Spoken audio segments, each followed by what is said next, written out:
Hello everyone, this is your 5 and welcome to the Cobra Essential Toy Review. And today's toy review, we're looking at the 2010 release by Hasbro of the G.I. Joe Pursuit of Cobra action figure review. And today's action figure review, we're looking at the Cobra Urban Trooper of the Alley Viper. I finally gotten this after waiting for so long since they announced the original 25th anniversary version of the Alley Viper. That figure never actually even landed in Malaysia. Not even the Cobra Defense Island pack. I managed to get some of them loose, but never Alley Viper. It was too expensive to get them, both in the box set itself and the figure itself because of the shipping. So I was really stumped. But Pursuit of Cobra gave me hope when they actually reissued the figure and brought it here to Malaysia. I was so happy. I thank the toy gods for this. Now I got this straight from my local toy shop near my area for 38 ringgit, which they originally priced it for 39 ringgit and 50 cents. Now in retail it's 39 ringgit and 90 cents there, so I actually saved up 2 ringgit there. Now you notice the front part of packaging, it follows some semblance style to the 25th anniversary version and of course the Rise of Cobra version. The most obvious ones are, you notice the background itself is in black and the edges are painted in blue. It's a close similar style to the 25th anniversary packaging. Now you got the G.I. Joe word there, all painted in silver. And here is the part where it gets to look a little bit like the Rise of Cobra packaging. You got the artwork of the Alley Viper there, and surrounded by blue glow on the sides there. Just like the Rise of Cobra version, except the Rise of Cobra version is in green. Now the name and the designation is on the side there, and at the bottom of the name itself is the Cobra logo, which I don't understand why they put the logo all the way down there and not up there. Now the plastic bubble itself shows the figure along with his whole slew of armaments and shield. You notice there's the grapple gun there, the helmet with the goggles, the gas mask, the shield, the submachine gun, the helmet, the backpack, the tonfa, and also behind the figure itself is the base stand, and hiding behind the base stand itself is the catalog. Now at the back of the packaging itself, at the top part here, it explains who is G.I. Joe and what they are up against their enemy, against Cobra. Their mission this time is the city strike. You notice there's this nice little image of the diorama here to show Beachhead hiding behind a building and letting pass to this patrol of Cobra units. You got Firefly there, you notice, and the 25th anniversary version of Firefly. There are 2 Fireflies. I'm not too sure why there are 2 Fireflies there. Then there's an attack dog that belongs to the Night Adder, and then behind them is the Cobra Fury, but you don't even see the Alley Vipers, which is kind of weird. Now Alley Vipers file card stated, Alley Vipers are Cobra urban combat specialists, and they are armed with close quarters battle gear including blast shields, anti-armor weapons, and assault tonfas. They are guarding the Cobra warehouse when it is infiltrated by G.I. Joe forces, including Beachhead, who battles one-on-one with the Alley Vipers. One-on-one with the Alley Vipers.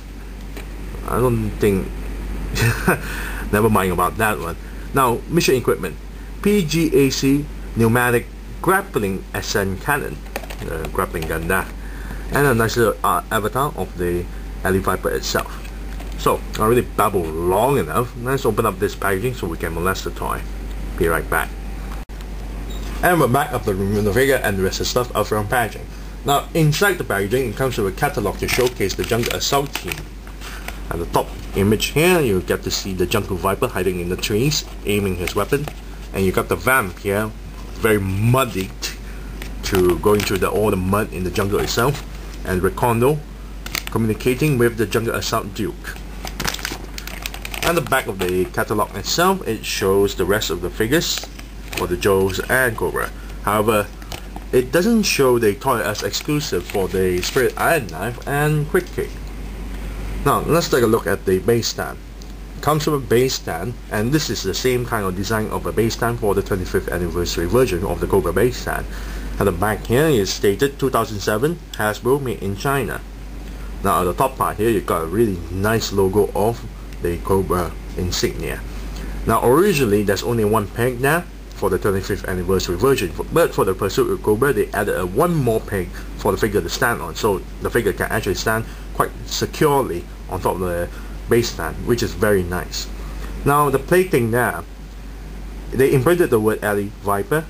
Originally for the 25th anniversary version, they will put code name and then it accompanies with the name of the character. Still very nice of a base stand. Now let's take a look at the Alley Viper's accessories. Now it comes with a gas mask that originally came from the Rise of Cobra's Pit Commando. Very nicely done and nicely detailed too. Next we have a helmet with, well, a goggle, and the goggle itself is painted in black. Now the helmet and the goggle came from the Resolute Alley Viper, so it's a nice addition to have if you want to display that helmet or the original Alley Viper helmet. The visor actually can be lifted upwards and closed, and you can see there's a spiral sign there, and here a nice little logo of the Cobra insignia in black. Next we'll take a look at the shield. Now the shield is very big compared to the size here. The front part of the shield is very nicely designed. The entire thing is red plastic. A nice little Cobra logo there in black, and stripes are here. Flip it around and you get to see the handlebar, and this is to store the tonfa. Very nice. Next we'll take a look at the SMG.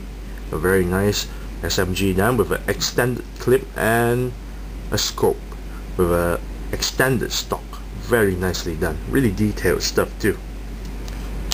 Next we have the grapple gun. A nice little grapple gun there, also quite detailed stuff.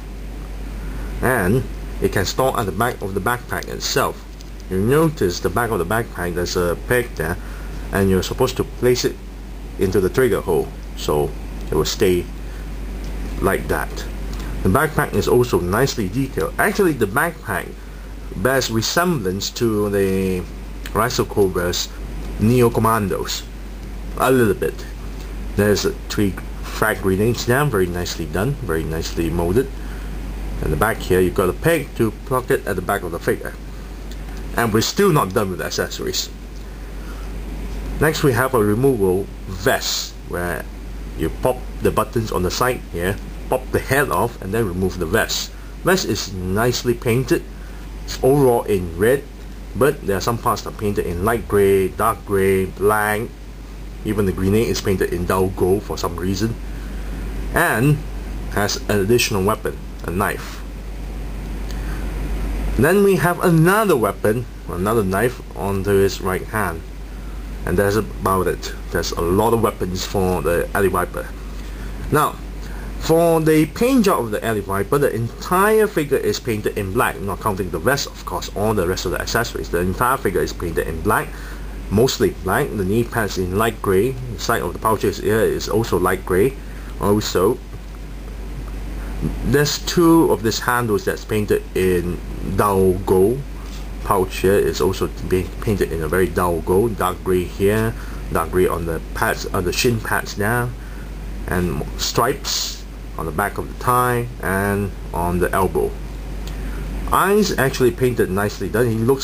His eyes looks pretty big, but at the same time looks quite, well, menacing, like crazed, just like a Resolute Trooper's eyes.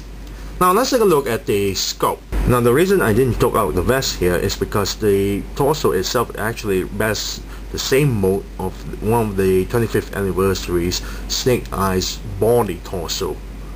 The one with the, well, night vision goggle strapped onto his head, on the side of the head itself. So does the lower hips there, except they actually change a little bit with the mold. The handles are placed a bit more lower compared to the original Snake Eyes version. The thighs is also reused, but the legs here, from the knee towards the legs and the arms itself, is totally new, and the head is actually the Resolute Alley Viper's head, which is a really good thing though.